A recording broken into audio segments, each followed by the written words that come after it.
How's it going, guys? Welcome back to the channel. We are going to get right into it today. We're talking transfer news. We have a couple stories that we're going to break down. I appreciate all you guys supporting this channel. We're posting these on Spotify as well. This is my passion channel, man. Thank you for supporting it. I love football. It's my life. I'm playing every day. Not every day. I wish I was playing every day. I'm playing like 3 days a week, but I need to play more. I love you guys, man. We're going to get right into it. We've got two massive stories today.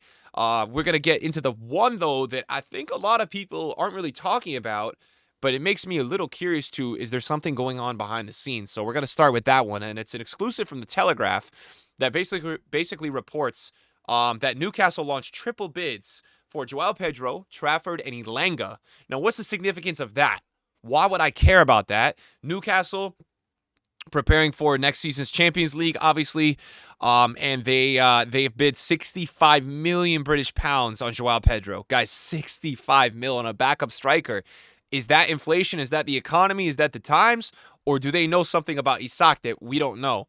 These are massive bids. You know, is it that Newcastle money? Is it the bonus from the season? Or are they expecting somebody to depart for a very high, potentially record-breaking fee? I don't know. We haven't heard anything about the Isak developments over the last few days. We have not heard anything. The only slight thing we heard was the Liverpool, and you know, a lot of people think it's most likely he will still be a Newcastle player. But are they starting to prepare for Isak to eventually leave? Obviously, if it's not this year, I think everybody is expecting Isak to move on at some point. So are they getting Joao Pedro in there, you know, to get him comfortable, get him there for a year, and then maybe break out to a striker starting spot next season? I don't know. What are your thoughts on this story, guys? I thought Elanga had a good season as well. So, you know, Elanga's somebody that I actually like. I want to see Elanga do well. I actually really like the way he plays, and hopefully he continues doing well. So that was the first story I wanted to point out.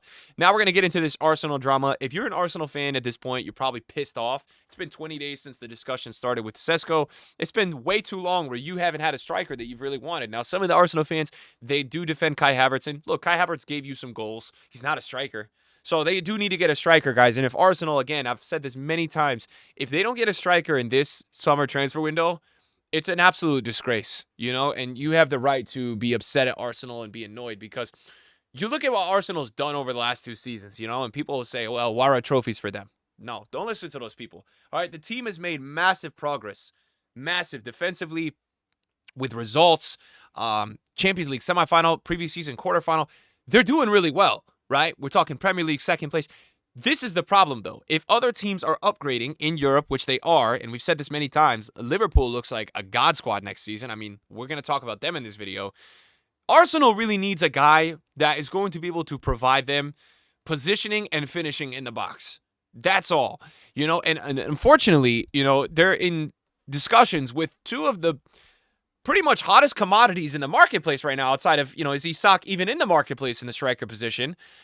And, you know, it seems that their agents are definitely keeping these negotiations going and going and going. And it seems like Gyokeres and Sesko, man, they're trying to get every possible penny they can, you know, and rightfully so. Sesko is a player that a bit younger, developing well, playing really well, having better season after better season. And Gyokeres is just in the form of his life. So they're looking for a crazy payday. You know, how do I see this for Arsenal?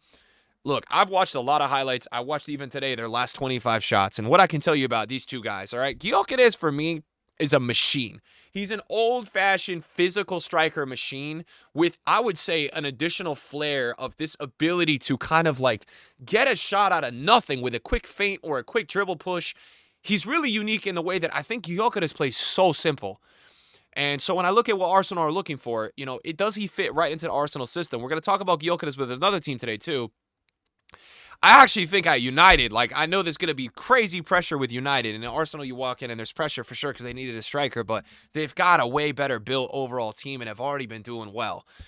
I think Gyokeres is going to be fine for anybody. You know, even in his worst season, if he goes somewhere, he's still going to give you 15 or 20. Even if you think he was Mickey Mousing in another league, he's got the skill set that unless he just loses all his confidence and goes cold and stops putting every shot on target, both of these guys, Sesko and Gyokeres, will put shots on target.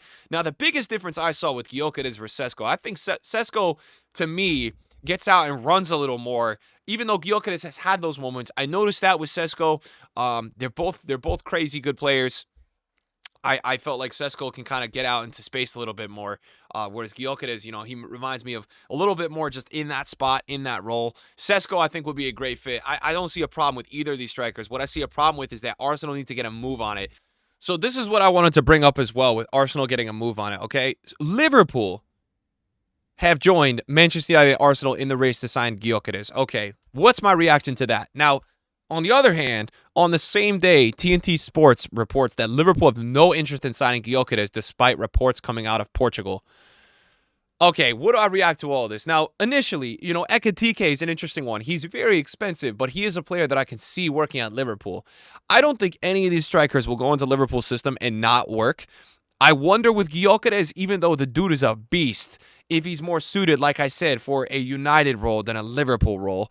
I'm not sure about that. Darwin is on the way out. Jota is not their guy. We will see Liverpool, I think, make a bid for a striker in this season. So, guys, it's really exciting. I think we are going to see Arsenal and Liverpool, I think realistically, potentially end up with one of these two. They're both going to go to one of the clubs.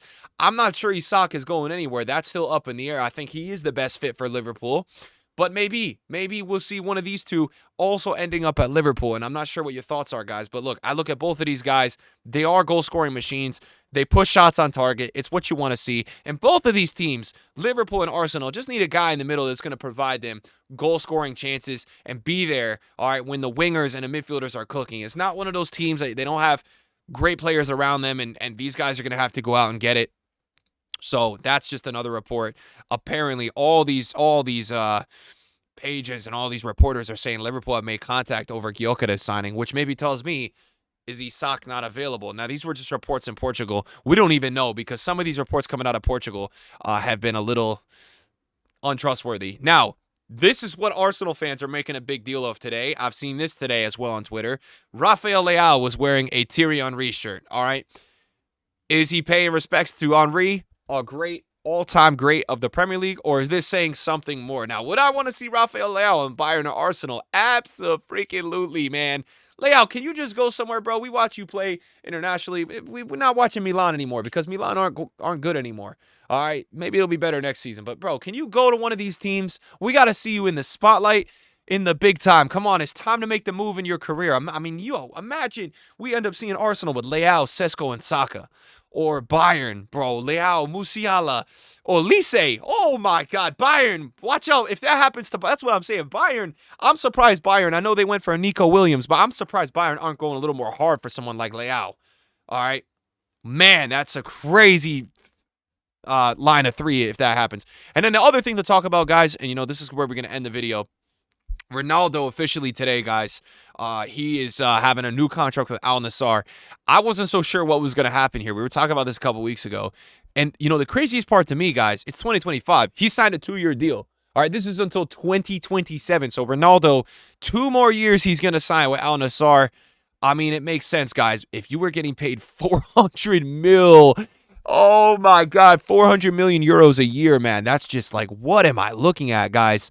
All right, the dude is getting every single day €1 million. Every day, every single day he wakes up and he plays football and he gets €1 million a day. I mean, if this isn't the most unlimited money glitch you have ever seen, then I don't know what is. This dude, Ronaldo, is building the craziest wealth you'd ever seen from an athlete. And we'll see. But 2 more years of Ronaldo. World Cup Ronaldo confirmed. We all knew that. We watched Portugal recently. He looks great. And Ronaldo, yeah, man, new signing. So, guys, that's all the news today. As I said, it was going to be quick. I'm not going to waste your time. If you want to go through all this, let me know in the comments what you guys think about all this, man. I'm very curious to hear all your viewpoints. And thanks for watching the video. Peace.